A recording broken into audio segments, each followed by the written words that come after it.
Hello students, welcome to RNM academy channel. आज हम एक और नया प्रॉब्लम ले रहे हैं और प्रॉब्लम है हाइपोसाइक्लोइड। हमने साइक्लोइड देख लिया, एपिसाइक्लोइड भी कंस्ट्रक्शन करके देख लिया। आज जो प्रॉब्लम है वो हाइपोसाइक्लोइड है। प्रॉब्लम का डेटा ये है: draw the locus of a point on the circle of 25 mm radius which rolls inside another circle of 75 mm radius for one complete revolution without slipping. तो यहाँ भी दो सर्कल है, एक रोलिंग सर्कल है और दूसरा डायरेक्टिंग सर्कल है। रोलिंग सर्कल है जिसकी रेडियस 25 mm है और डायरेक्टिंग सर्कल है उसकी रेडियस 75 mm है। तो डायरेक्टिंग सर्कल के अंदर के भाग में ये रोलिंग सर्कल रोल हो रहा है विदाउट स्लिपिंग और स्लाइडिंग। तो हमें इसका कर्व ड्रॉ करना है। तो आइए कंस्ट्रक्शन समझते हैं। स्टूडेंट्स, इस प्रॉब्लम में भी हमें दो रेडियस दी गई है। एक रोलिंग सर्कल की रेडियस है और दूसरी डायरेक्टिंग सर्कल की रेडियस है। रोलिंग सर्कल की रेडियस, जिसको हम स्मॉल आर से दिखाते हैं, रोलिंग सर्कल जो स्मॉल आर, वो रेडियस हमारे पास है 25 mm। और डायरेक्टिंग सर्कल जो बड़ा सर्कल है, डायरेक्टिंग सर्कल की रेडियस कैपिटल आर, वो है 75 mm। लेकिन यहाँ अगर मैं डायग्राम से दिखाऊँ तो ये हमारा डायरेक्टिंग सर्कल है बड़ा, और डायरेक्टिंग सर्कल के अंदर रोलिंग सर्कल रोल हो रहा है अंदर की साइड। बाहर होता तो वो एपिसाइक्लोइड होता, लेकिन अंदर की साइड है तो वो हाइपोसाइक्लोइड होगा। तो अंदर की साइड ऐसे रोल होते हुए फाइनल समझो कि डेस्टिनेशन यहाँ मिलती है। तो रोलिंग सर्कल की ये स्टार्टिंग पोजीशन है और ये एंडिंग पोजीशन है। तो अगर वो दोनों एंड को मैं ए सेंटर के साथ जोड़ दूं तो अगेन कोई एंगल बनता है सर्कुलर पाथ के लिए, और ये एंगल हमारे लिए थीटा है। और ये थीटा हम कैसे फाइंड करते हैं? तो theta is equal to 360 multiplied by small r upon capital R. तो 360 डिग्री इंटू आर मीन्स 25, ये 75। और वैसे अगर डिवीजन करेंगे तो यहाँ एंगल आने वाला है 120 डिग्री। तो यहाँ भी सर्कल भले ही अंदर रोल होता हो, लेकिन एंगल जो कवर होगा वो 120 डिग्री है। तो इतनी चीज हमें शुरुआत में कैलकुलेट करनी पड़ेगी भी थीटा कितना होगा वो सर। स्टूडेंट्स, सबसे पहला स्टेप, हमारी जो रेडियस दी है डायरेक्टिंग सर्कल की, डायरेक्टिंग सर्कल की रेडियस है 75 mm।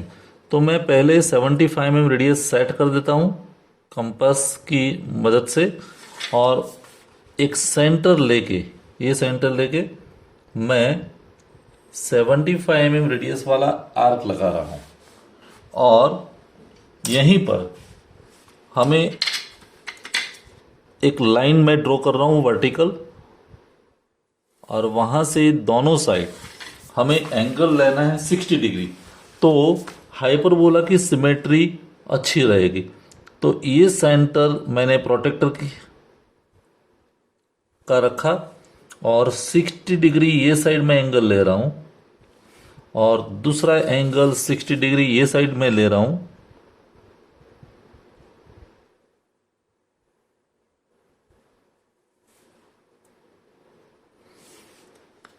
तो टोटल एंगल कवर्ड वो हमें 120 डिग्री मिलने वाला है।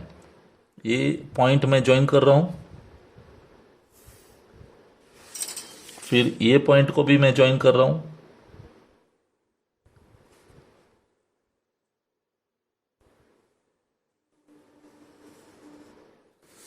तो दोनों side 60 degree 60 degree, total angle covered is 120 degree. और ये जो सेंटर हमारा है, सेंटर ऑफ डायरेक्टिंग सर्कल, उसको हम कहेंगे ओ। तो ये 120 डिग्री एंगल हो गया। अभी यहाँ रोलिंग सर्कल इनसाइड है और रोलिंग सर्कल की रेडियस है 25 mm। तो हमें करना क्या है? 25 mm रेडियस, यानी मैं पहले यहां अंदर की साइड सेंटर डिसाइड कर देता हूँ। ये 50 mm की डायमीटर मीन्स ये 50 और 25 mm रेडियस,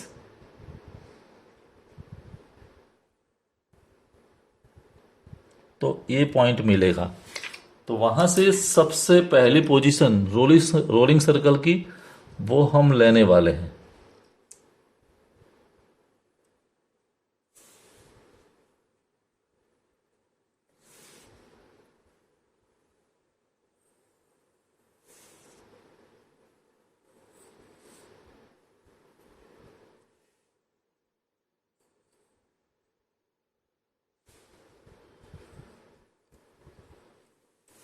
तो रोलिंग सर्कल की इनिशियल पोजीशन हमने ड्रॉ कर दी। अभी रोलिंग सर्कल के हमें 12 इक्वल डिविजन्स करने हैं। तो एंगल प्रोटेक्टर की हेल्प से हम 12 डिविजन्स भी कर दे। ये एंगल प्रोटेक्टर का सेंटर रखा और ये 30 डिग्री, 60, ये 90, ये 120 डिग्री, 150, और वैसे दूसरी साइड ये 30 डिग्री, 60, ये 90 डिग्री,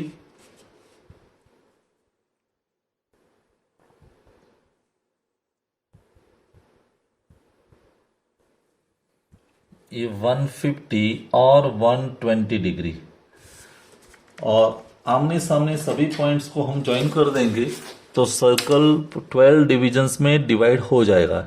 ये पॉइंट और सेंटर,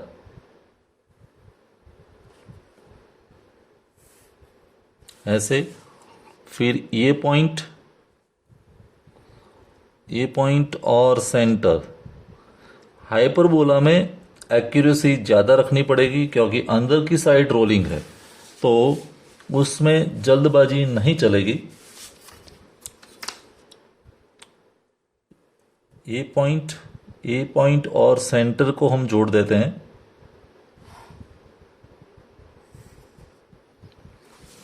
वैसे इस पॉइंट को भी हम ज्वाइन कर दे। फिर ये पॉइंट और ये पॉइंट सामने वाला और सेंटर ऑफ रोलिंग सर्कल। तो circle is divided in 12 equal divisions, और यहीं हम सेंटर जो रोलिंग सर्कल का है उसको हम कहेंगे C0।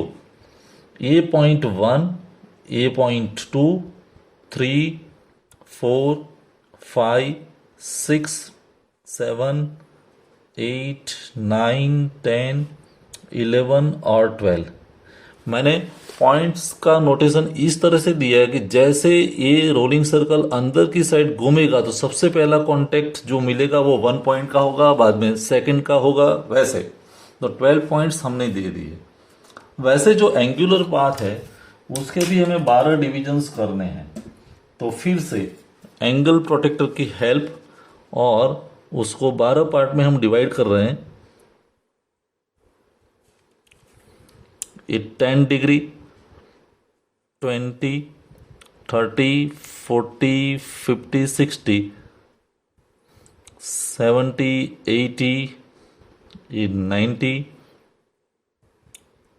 100, 110 एंड 120, और each division is of 10 degree.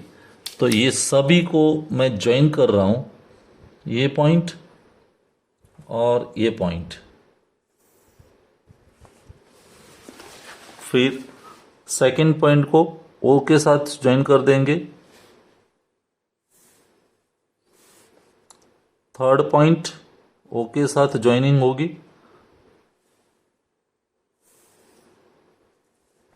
Fourth point,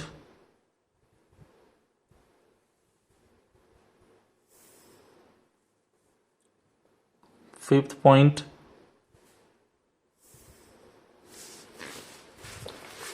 वैसे ये साइड भी हम 12 डिविजन्स कर देते हैं।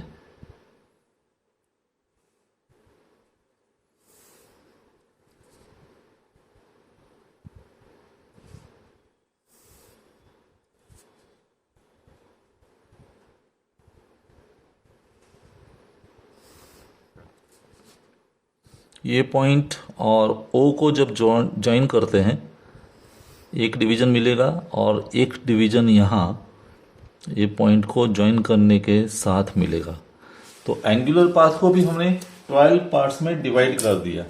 फिर यहाँ भी नोटेशन कर देते हैं। सबसे पहला पॉइंट मीन्स ये 1 है, ये 2 है, 3, 4, 5, 6, 7, 8, 9, 10, 11 और लास्ट पॉइंट 12।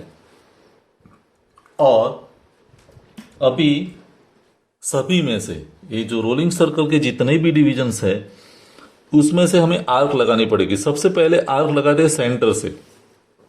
तो C0 वाला जो सेंटर है, तो ये सेंटर लाइन से मैंने आर्क ड्रॉ कर दी, और यहाँ अलग अलग सेंटर की पोजीशन मुझे मिलेगी।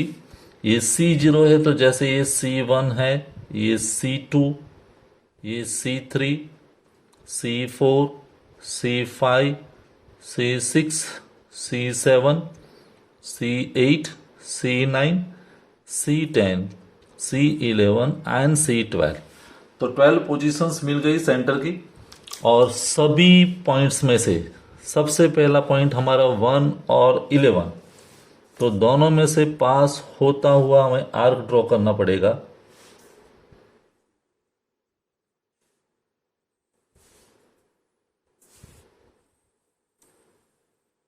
ये पहला सर्कुलर पाथ। फिर 10 और 5 में से, सॉरी 10 और 2 में से, तो 10 और 2 में से दूसरा आर्क बनेगा। वैसे 3 और 9 में से, याद रहे C वाला जो आर्क है वो 3, 9 का नहीं आएगा, तो 3 और 9 में से ज्वाइन होता हुआ आर्क एक अलग से ड्रॉ करना पड़ेगा ऐसे। तो सभी आर्क हमने बना दी, और अभी सेंटर की पोजीशन चेंज करके हमारा जो रोलिंग सर्कल की जितनी रेडियस है, रोलिंग सर्कल की रेडियस है 25 mm, वो 25 mm लेके हर एक आर्क को कट करना है। जैसे मैंने सबसे पहले सेंटर रखा C1, और 1 और 11 वाला आर्क जो है वो कट होने वाला है। तो सबसे पहला पॉइंट देखो, मैं यहाँ आर्क लगा रहा हूँ 1 और 11 को। ये अभी C2 को सेंटर मैंने रखा, और 2 और 10 वाला आर्क, तो 2 और 10 वाली लाइन को कट करेंगे। C3 को ध्यान से, ये सभी आर्क आपको फाइंड करना है। 3 और 9 वाला आर्क जहाँ भी है वहाँ हमें कट करना है। C4 सेंटर, और 4 और 8 वाला आर्क, ये C5, तो C5 और 5 और 7 वाला आर्क, ये C6, और वो आर्क मिस वो एग्जैक्टली नीचे आएगा, तो ए पॉइंट। C7, तो 5 और 7 वाला आर्क ये मिलेगा। तो ये सभी पॉइंट्स हमें P1, P2 पॉइंट्स देने वाले हैं। सबसे पहला पॉइंट ये हमारे लिए P1 होगा।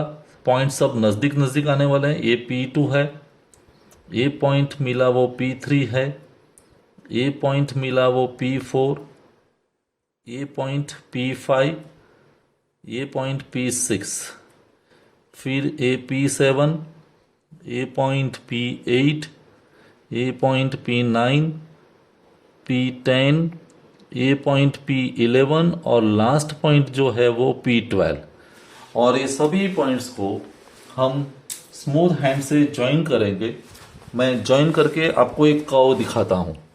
तो स्टूडेंट्स, सभी पॉइंट्स को मैंने ज्वाइन करके एक कर्व ड्रॉ कर दिया, और ये जो कर्व है वो हमें हाइपोसाइक्लोइड मिला।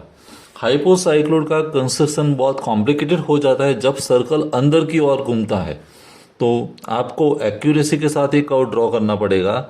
आई थिंक सभी स्टेप्स आपको समझ में आ गए होंगे। स्टेप्स सिमिलर है साइक्लोइड के, एपीसाइक्लोइड के और हाइपोसाइक्लोइड के। सभी में अगर साइक्लोइड है तो स्ट्रेट लाइन से हम डिवाइड करते हैं, एपीसाइक्लोइड है, हाइपोसाइक्लोइड है तो हम कर्व की हेल्प लेते हैं। तो ये हाइपोसाइक्लोइड जनरेट हो गया, और आपको आई होप सब समझ में आया होगा। और अगले वीडियो में हम कोई और नया प्रॉब्लम लेके मिलेंगे। Thank you for watching, thank you very much. अगर आपको ये वीडियो पसंद आया है और आप मेरी चैनल पर नए हैं तो प्लीज मेरे चैनल को लाइक कीजिए, शेयर कीजिए और सब्सक्राइब जरूर कीजिए। Thank you very much.